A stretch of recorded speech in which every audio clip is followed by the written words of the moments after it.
वर्गानां सर्वेषां क्षेम स्थैर्य धैर्य वीर्य विजय आयु आरोग्य ऐश्वर्याणाम् अभिवृद्ध्यर्थं लोकक्षेमार्थं सकलाभीष्टफल सिद्ध्यर्थं श्री विष्णु सहस्रनाम पारायणं करिष्ये. Pledge Om Namo Narayanaya. I, Chitra Krishnamurthy, residing in Injambakam, Chennai, will be taking Sri Vishnu Sahasranamam forward to the future generations. I will seek God's blessings before I start my day. I will hold my parents, gurus in high esteem and treat them as God. I will let the elders be my guidance, respect all women as I would my mother. I will strive for purity of heart, soul, and the environment. I will uphold the honor of my motherland and strive for harmony. I will be a guardian of my family, social and cultural heritage. With this pledge, I start my chanting. God bless me, help me, and guide me.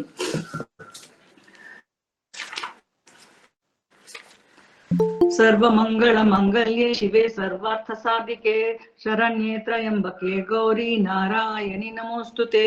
Shri Mahalakshmi ashtakam. Indra उवाच नमस्ते तु महामाये श्रीपीठे सुरपूजिते शंखचक्र गदा हस्ते महालक्ष्मी नमोस्तुते. नमस्ते गरुडारूढे कोलासुर भयंकरी सर्वपापहरे देवी महालक्ष्मी नमोस्तुते. सर्वज्ञ सर्ववरदे सर्वदुष्ट भयंकरी सर्वदुःखहरे देवी महालक्ष्मी नमोस्तुते. शुद्धि बुद्धि प्रदे देवी भुक्ति मुक्ति प्रदायिनी मंत्रमूर्ते सदा देवी महालक्ष्मी नमोस्तुते.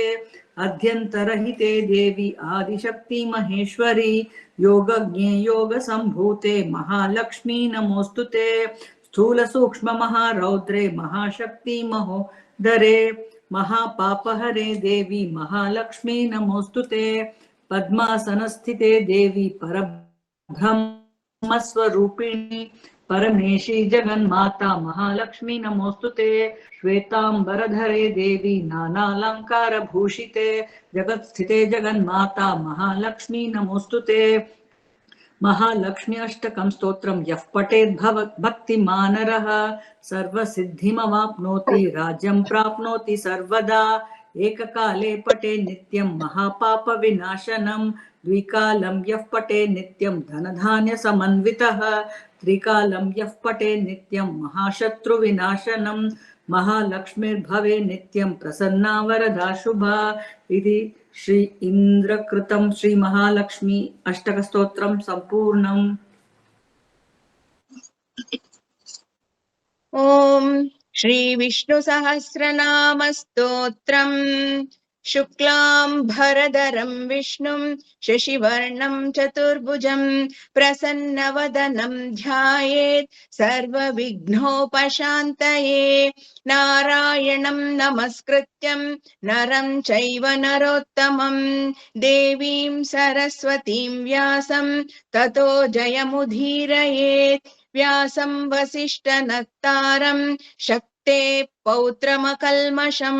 पराशरात्मजं वन्दे शुकतातं तपोनिधिं. व्यासाय विष्णुरूपाय व्यासरूपाय विष्णवे नमो वै ब्रह्मनिधये वासिष्ठाय नमो नमः. अविकाराय शुद्धाय नित्याय परमात्मने सदैकरूपरूपाय विष्णवे सर्वजिष्णवे यस्य स्मरणमात्रेण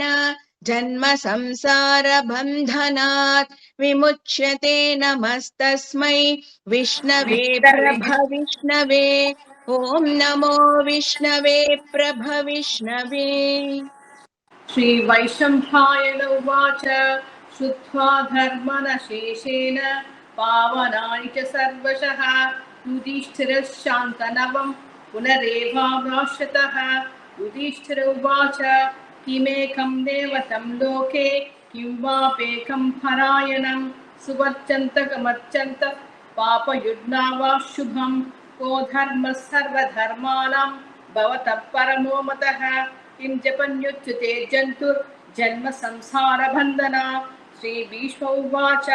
जगत्प्रभुं देवदेवम् अनन्तं पुरुषोत्तमं सुवन्नाम सहस्रेण पुरुष सततोदितः त्वमेवाचार्य नित्यं भक्ता पुरुषमव्ययं ध्यायस्तुवन्नमश्चन्त यजमानस्तमेव च अनादिनिधनं विष्णुं सर्वलोकमहेश्वरं लोकाध्यक्षं स्तुवन्नित्यं सर्वदुःखातिगो भवेत् ब्रह्मण्यं सर्वधर्मज्ञं लोकानां कीर्तिवर्धनं लोकनाथं महद्भूतं सर्वभूतभवोद्भवम् एष मे सर्वधर्माणां धर्मोऽधिकतमो मतः यद्भक्त्या पुण्डरीकाक्षं स्थवैरेर्चन्नरः सदा परमं यो महत्तेजः परमं यो महत्तपः परमं यो महद्ब्रह्म परमं यः परायणं पवित्राणां पवित्रं यो मङ्गलानां च मङ्गलं दैवतं देवतानां च भूतानां यो व्यवस्थिता यतः सर्वाणि भूतानि भवन्त्यादियुगागमे यस्मिन् च प्रलयं यान्ति पुनरेव युगक्षये तस्य लोकप्रधानस्य जगन्नाथस्य भूपते विष्णु नाम सहस्रं मे शृणु पापभयापहं यानि नामानि गौणानि विख्यातानि महात्मनः ऋषिभिः परिगीतानि तानि वक्ष्यामि भूतये ऋषिर्नाम्नां सहस्रस्य वेदव्यासो महामुनिः छन्दो निष्टुप् तथा देवो भगवान् देवकीसुतः अमृतांशुद्भवो बीजं शक्तर्देवकीनन्दनः त्रिसामा हृदयं तस्य शान्त्यर्थे विनियुज्यते विष्णुं जिष्णुं महाविष्णुं प्रभविष्णुं महेश्वरम् अनेकरूपदैत्यान्तं नमामि पुरुषोत्तमम्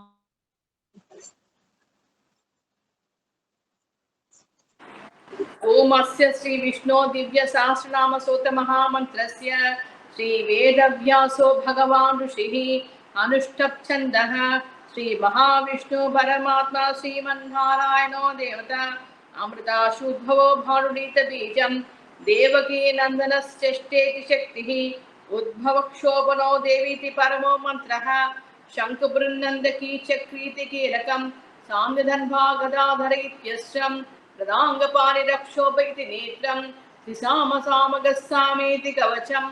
आनन्दं परब्रह्मेति योनिः ऋतुस्सुदस्सखालिति दिग्बन्धः श्रीविश्वरूपैति ध्यानं श्रीमहाविष्णुप्रीत्यर्थे नाम सहस्रनाम स्तोत्रजपे विनियोगः ध्यानं क्षीरोधन्वत्प्रदेशे शुचिमणिविलसैत्तिके मौक्तिकानां मालाक्लुप्तस्तनस्फटिकमणिनिभैर्मौक्तिमण्डिताङ्गः शुभ्रैरभ्रैरदभ्रैरुपरि विरचितयुक्तपीयूषवर्षैः आनन्दीनः पुनीयाधरनलिन गदाशङ्कपाणिर्मुकुन्दः भूपादो यस्य नाभिर्वियसुर निरचन्द्रो सूर्यो च नेत्रे कर्णावाशस्थिरोदमपि दहनो यस्तवास्तेमब्धिः अन्तस्यं यश्चं विश्वं सुरभोगि गन्धर्वदैत्यैः चित्रं रम्रं यतेत्रं त्रिभुवनवपुषं विष्णुमीशं नमामि ॐ नमो भगवते वासुदेवाय शान्ताकारं भुजगशयनं पद्मनाभं सुरेशं विश्वाधारं गगनसदृशं मेघवर्णं शुभाङ्गं लक्ष्मीकान्तं कमलनयनं योगिगृध्वानगम्यं वन्दे विष्णुं भवभयहरं सर्वलोकैकनाथम् मेघश्यामं पीतकौसेयवासं श्रीवत्साङ्गं कौस्तुभोपसिताङ्गं पुण्योपेतं पुण्डरीकायताक्षं विष्णुं वन्दे सर्वलोकैकनाथं नमः समस्तभूतानामादिभूताय भूप्रते अनेकरूपाय विष्णवे प्रभविष्णवे सशङ्कुचक्रं सकीर्तकुण्डलं सबीतवस्त्रं सरसिवेक्षणं सहारवक्षस्तरशोभिकौस्तुभं नमः विष्णु शिरसा चतुर्भुजं छायायां पारिजातस्य हेव सिंहासनोपरि आसीवमुदश्याममायताक्षमलङ्कृतं चन्द्राननं चतुर्बाहुं श्रीवत्साङ्कितवक्षसं रुक्मिणी सत्यभामाभ्यां सहितं कृष्णमाश्रये हरि ओम्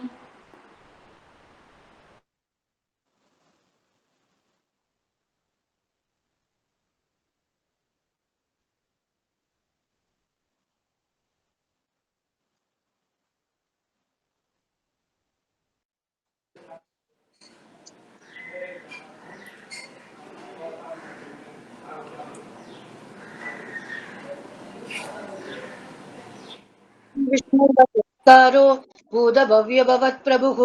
भूतभृद्भावो भूतात्मा भूतभावनः भूतात्मा परमात्मा च मुक्तानां परमागतिः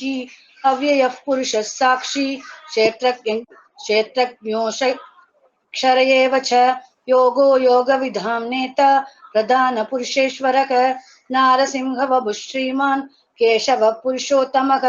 सर्वशिवस्तानुर्भूतादिर्निधिरव्ययः सम्भवो वामनो भर्ता प्रभवः प्रभुरीश्वरः स्वयंभू शम्भुरादित्यः पुष्कराक्षो महास्मनः अनादिनिधनो दाता विधाता दादुरुत्तमः अप्रमेयो ऋषिकेशः पद्मनाभो मरप्रभुः विश्वकर्मा मनुस्तष्ठ सदविष्टः सदविरोध्रुवः अग्राह्य शाश्वतः कृष्णो लोगिदाक्ष प्रदर्दनः प्रबोधस्त्रिगुप्ताम पवित्रं मङ्गलं परम् ईशानः प्राणदः प्राणो ज्येष्ठश्रेष्ठ प्रजापतिः हिरण्यगर्भो भूगर्भो माधवो मधुसूदनः ईश्वरो विक्रमी धन्वी मेधावी विक्रमक्रमः अनुत्तमो दुरादर्श कृतज्ञ कृतिरात्मवान् सुरेश शरणं शर्म विश्वरेता प्रजाभवः अहत् संवत्सरो व्याळ प्रयत्ये सर्वदर्शनः अज सर्वेश्वर सिद्ध सिद्धिः सर्वाधिरच्युतः वृषा कपिलमेयात्मा सर्वयोग विनिसृतः वसुर्वसुमनः सत्य समात्मा संवितः समः अमोघः पुण्डरीकाक्षो वृषकर्मांशाकृतिः रुद्रो बहुसुरा बभ्रुर्विश्वयोनिस्तु सिस्रवाः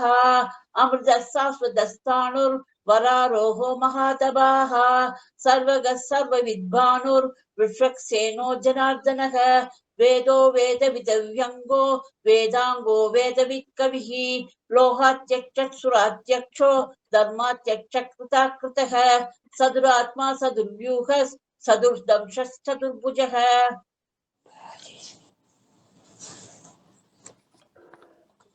राजर्भोजनं भोक्ता सहिष्णु जगदादिजघ अनघो विजयो जेता विश्वयोनिः पुनर्वसुः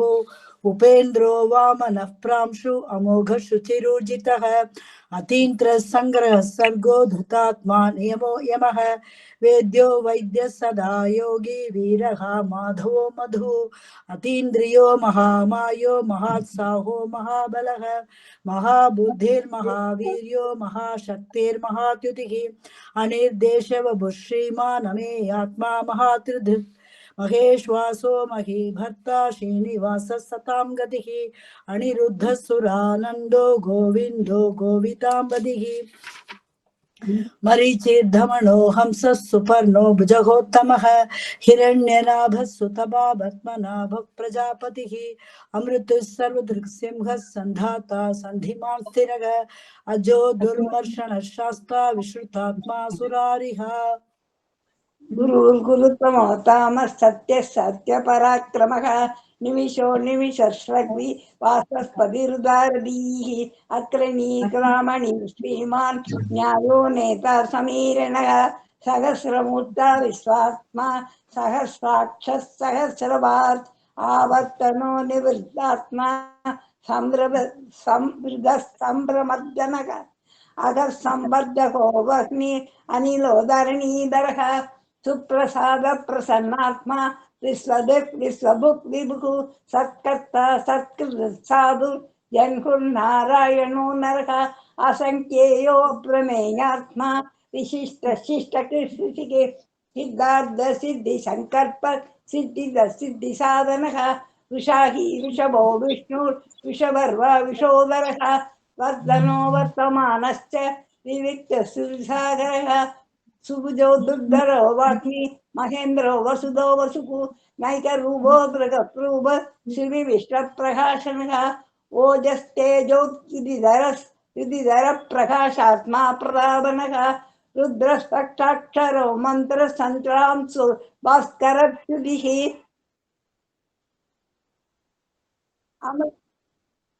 अमूलं सुद्भवो भानु ससबिन्दुर्सुरेश्वरः औषधं जगदस्येतु सत्यधर्मापराक्रमः भूतभव्य भवन्नाथः पवनः पावनो नरः कामः कामकृत्कान्तः कामः कामप्रदः प्रभुः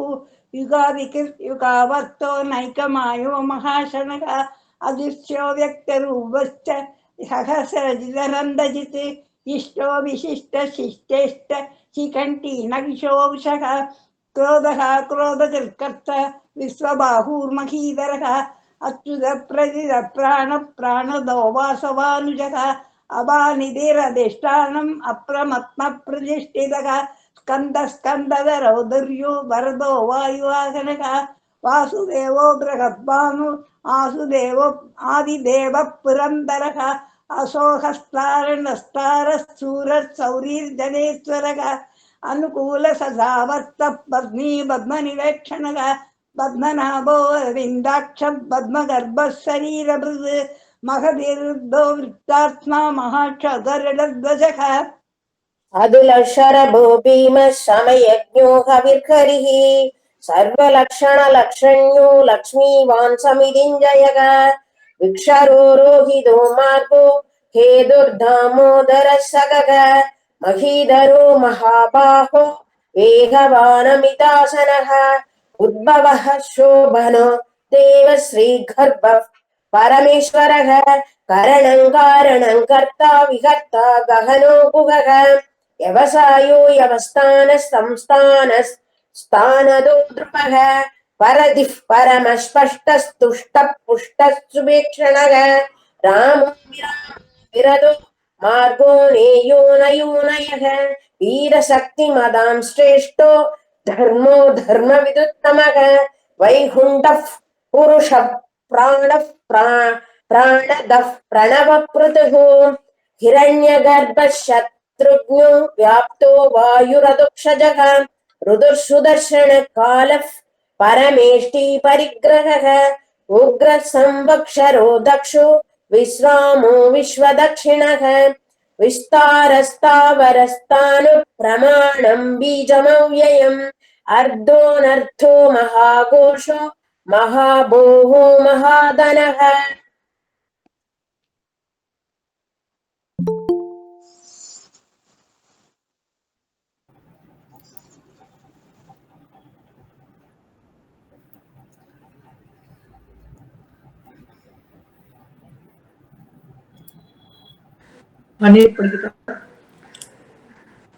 अनिर्विन्नस्तविष्टो भूर्धर्मयूपो महामकः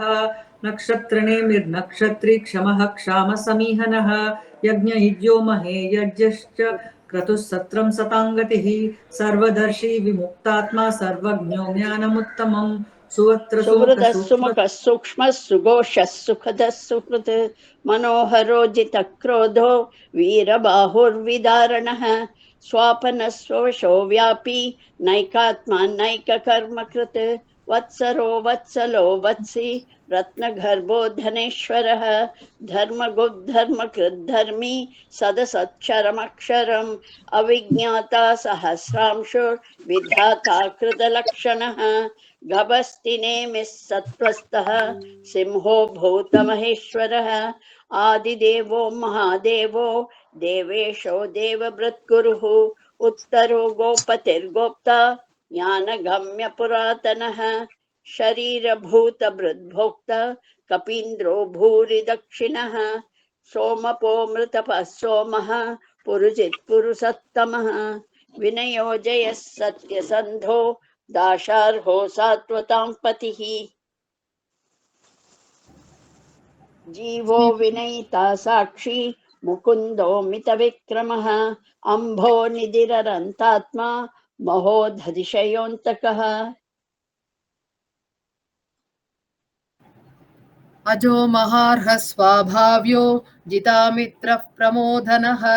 आनन्दो नन्दनो नन्दः सत्यधर्मा त्रिविक्रमः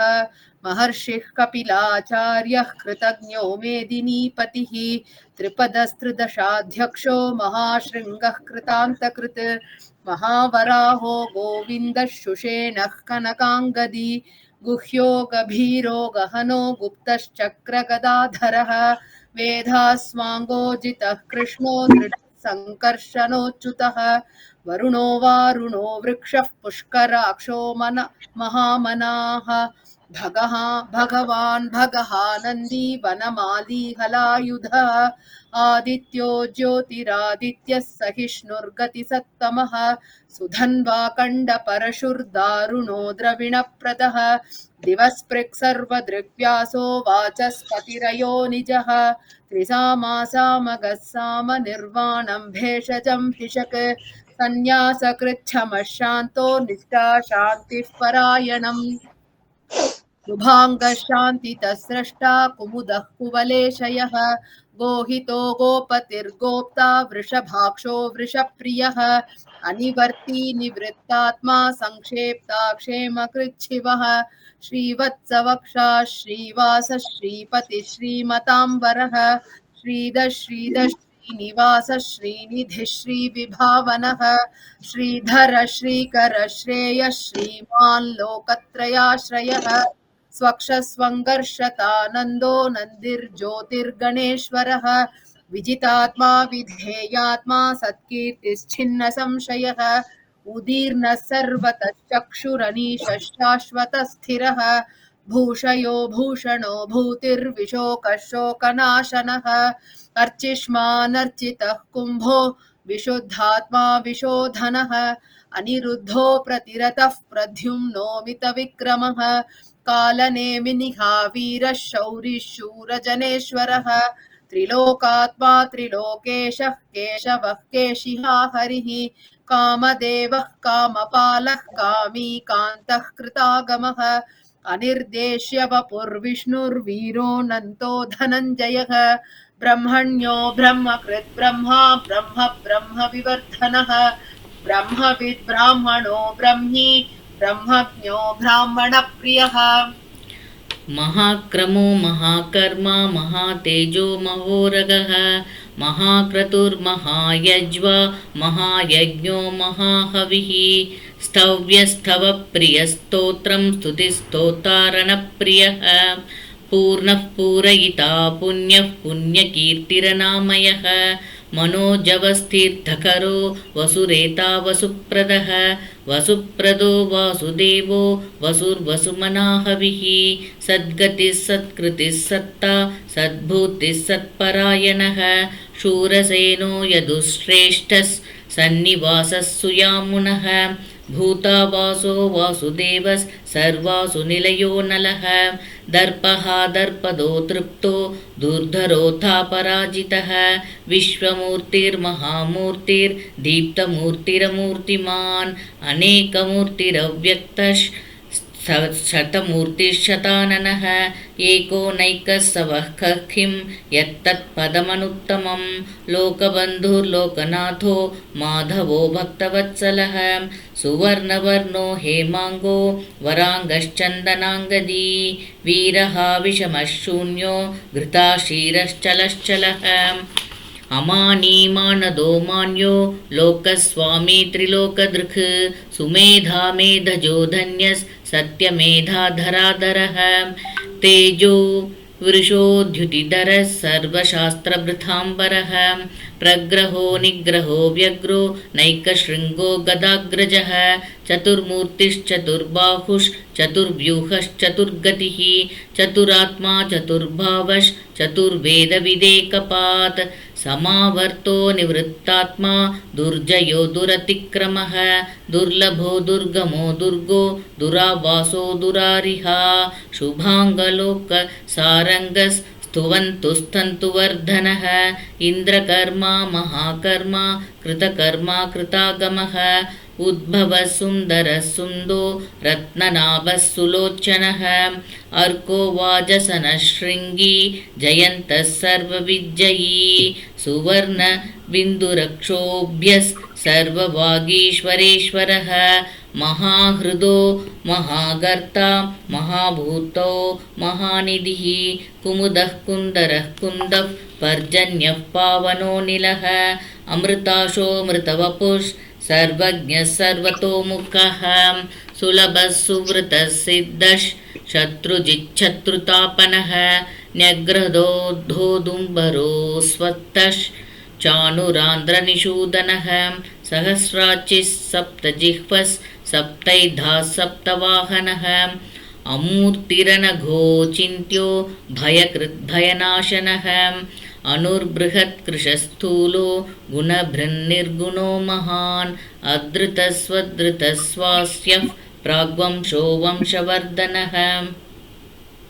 भारभृत्कथितो योगी योगीशः सर्वकामदः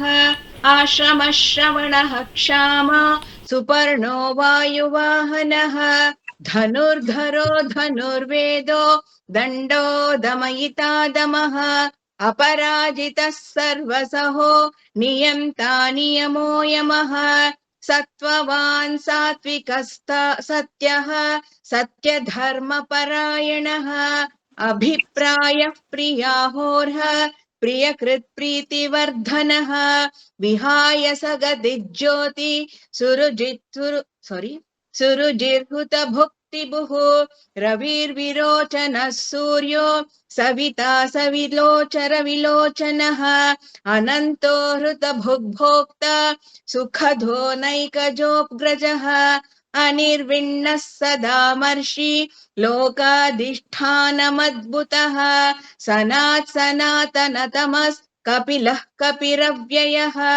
स्वस्तिदः स्वस्तिकृत् स्वस्ति स्वस्ति भुक् स्वस्ति दक्षिणः अरौद्रः कुण्डली चक्री विक्रम्योर्जितशासनः शब्दादिगः शप्तसः शिशिरश्चर्वरीकरः अक्रूरः पेशदो दक्षः दक्षिणक्षमिणावरः विद्वत्तमो वीतभयः पुण्यश्रवणकीर्तनः उत्तारणो दुष्कृतिः पुण्यो दुःस्वप्ननाशनः वीरः रक्षणः सन्तो जीवनः पर्यवस्थितः अनन्तरूपो नन्दश्रीर्जितमन्योर्भयापहः चतुरश्रो कबीरात्मा विदिशो व्यादिशो दिशः अनादिर्भूर्भवो लक्ष्मी सुवीरो रुचिराङ्गदः जननो जनजन्मादिर्भीमो भीमपराक्रमः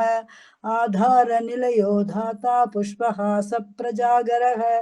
ऊर्ध्वकः सत्पथाचारः प्राणदः प्रणवपणः प्रमाणं प्राणनिलयः प्राणभृत् प्राणजीवनः तत्त्वं तत्त्वविधेकात्मा जन्म मृत्युजरादिगः भूर्भुवः स्वतुरस्थानः सविता प्रपितामहः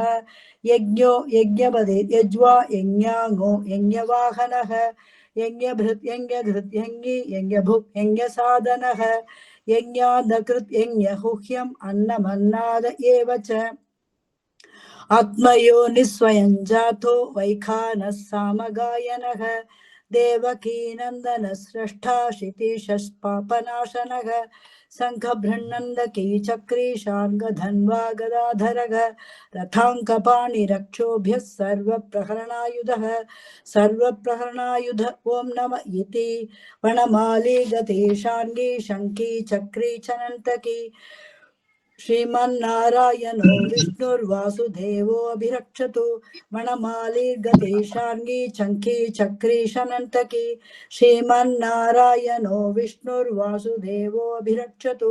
वनमालीर्गते शार्ङ्गी शङ्खी चक्री चनन्तकी श्रीमन्नारायणो विष्णुर्वासुदेवो अभिरक्षतु श्रीवासुदेवो अभिरक्षतु ॐ नम इति अनुस्मृति श्लोकाः इतीदं कीर्तनीयस्य केशवस्य महात्मनः नाम्नां सहस्रं दिव्यानां मशेषेण प्रकीर्तितं यैदं शृणुयान् नित्यं यश्चापि परिकीर्तयेत् शुभं प्राप्नुयात् किञ्चित् सोमुत्रेह च मानवः वेदान्तगो ब्राह्मणश्च क्षत्रियो विजयी भवेत् वैश्योधनः समृद्धश्च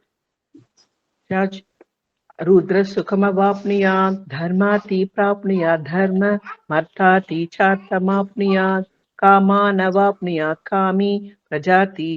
चाप्नुयात् प्रजाम् भक्तिमान् सततोत्थाय शुचिस्तद्गतमानसः सहस्रं वासुदेवस्य नाम्नां नेतत् प्रकीर्तयेत् यशः प्राप्नोति विपुलं याति प्राधान्यमेव च अचलां श्रियमाप्नोति श्रेयः प्राप्नोत्यनुत्तमं न भयं क्वचिदाप्नोति वीर्यं तेजश्च विन्दति भवत्य रोगो युतिमान् बलरूपगुणान्वितः रोगातो मुच्यते रोगात् बद्धो मुच्येत बन्धनात् भयामुच्येत भीतस्तु मुच्येतापन् आपतः दुर्गान् यति रत्याशु पुरुषोत्तमम् सुवन्नाम सहस्रेण नित्यं भक्तिसमन्वितः वासुदेवाश्रयो मत्यो वासुदेवपरायणः सर्वपापविशुद्धात्मा याति ब्रह्म सनातनं न वासुदेव भक्तानाम् अशुभं विद्यते क्वचित् जन्म मृत्यु जरा व्याधि भयं नैवोपजायते इमं स्वदीयान श्रद्धा भक्ति समन्वितः युज्येत्यात्मा शान्ति स्मृतिकीर्तिभिः न क्रोधो न समाचर्यं न लोभो नाशुभामतिः भवन्ति कृतपुण्यानां भक्तानां पुरुषोत्तमे जौष्टदन्दात्तनक्षत्रा कंसुषो भूर्महोदति वासुदेवस्य वीर्येण वितृदानि महात्मनः ससुरासुरगन्धर्वं क्षयक्षोराकरक्षसं जगत्पथे वर्ततेयं कृष्णस्य सदाचरम् इन्द्रियाणि मनोबुद्धिस्तत्त्वं तेजो बलं धृतिः वासुदेवात्महन्याहुः क्षेत्रं क्षेत्रज्ञ एव च सर्वागमानमाचारप्रथमं कल्पते आचारप्रभवो धर्मो धर्मस्य प्रभुरच्युतः ऋषिकपितरो देवा महाभूतानि दातवः जङ्गमाजङ्गमं चेदं जगन्नारायणोद्भवं योः ज्ञानं तदा शान्त्यं विद्याशिल्पादिकर्म च वेदाशास्त्राणि विज्ञानम् एतत् सर्वं जनार्दनात् येहो विष्णुर्बृहद्भूतं बृहद्भूतान्यनेकशः त्रीलोकान् व्याप्य भूतात्मा भुङ्गे विषभुगे इमं भगतो विष्णुर्व्यासेन कीर्तितं पठेत् इच्छेत् पुरुषश्रेय प्राप्नुसुखानि च विश्वेश्वरमजं देवं जगदप्रभुमव्ययं भजन्ति ये पुष्कराक्षं न ते यान्ति पराभवं न ते यान्ति पराभवम् ॐ नमः इति अर्जुन उवाच पद्मपत्रविशालाक्ष पद्मनाभसुरोत्तम भक्तानामनुरक्तानां त्रादा भव जनार्दन श्रीभगवानुवाच यो मां नाम सहस्रेण स्तोतुमिच्छति पाण्डव सोऽहमेके श्लोकेन सुत एव न संशय ॐ नम इति व्यास उवाच वासनाद्वासुदेवस्य वासिदम्बुवनत्रयं सर्वभूतनिवासोऽसि वासुदेव नमोऽस्तु ते वासुदेव नमोऽस्तु ॐ नम इति पार्वत्युवाच केनोपायेन लघुना विष्णोर्नाम सहस्रनाम पठ्यते पण्डितैर्नित्यं श्रोतुमिच्छाम्यहं प्रभो ईश्वरो उवाच श्रीराम राम रामेति रमे रामे मनोरमे सहस्रनाम तत्तुल्यं राम नाम वरानने श्रीराम राम रामेति रमे रामे मनोरमे सहस्रनाम तत्तुल्यं राम नाम वरानने श्रीराम राम रामेति रमे रामे मनोरमे सहस्रनाम तत्तुल्यं राम नाम वरानने राम नाम वरानन ॐ नम इति ब्रह्मोवाच नमोऽस्त्वनन्ताय सहस्रमूर्तये सहस्रपादाक्षि शिरोरुभागवे सहस्रनाम्ने पुरुषाय शाश्वते सहस्रकोटियुगधारिणे नमः सहस्रकोटियुगधारिणे ॐ नम इति सञ्जय उवाच यत्र योगेश्वर कृष्णो यत्र पार्थो धनुर्धरः तत्र श्रीर्विजयो भूतिर्ध्रुवानीतिर्मदिर्मम श्रीभगवानुवाच अनन्याश्चिन्तयन्तो मां ये जनः पर्युपासते तेषां नित्याभियुक्तानां योगक्षेमं वहाम्यहं परित्राणाय साधूनां विनाशाय सदुत्कृतां धर्म संस्थापनार्थाय संभवामि युगे युगे आर्ताविषन्नास्तिदिलाश्रभीता घोरेषु च व्याधिषु वर्तमानाः संकीर्त्य नारायण शब्दमात्रं विमुक्तदुःखा सुखिनो भवन्तु कायेन वाचा मनसेन्द्रियैव बुद्ध्यात्मना वा प्रकृते स्वभावात् करोमि यत् सकलं परस्मै नारायणायेति समर्पयामि श्रीमन्नारायणायेति समर्पयामि इति श्री विष्णु सहस्रनाम स्तोत्रं सम्पूर्णम् यदक्षरपदभ्रष्टं मात्राहीनं तु यद्भवेत् तत्सर्वं क्षम्यतां देव नारायण नमोऽस्तु ते विसर्गबिन्दुमात्राणि पदपादाक्षराणि च न्यूनानि चातिरिक्तानि श्रमस्व पुरुषोत्तम अन्यदा शरणं नास्ति त्वमेव शरणं मम तस्मात् कारुण्यभावेन रक्ष रक्ष जनार्दन सर्वे भवन्तु सुखिनः सर्वे सन्तु निरामयाः सर्वे भद्राणि पश्यन्तु मा कश्चित् दुःखभाग् भवेत् ॐ शान्ति शान्ति शान्तिः हरिः ओम् ॐ श्री गुरुभ्यो नमः।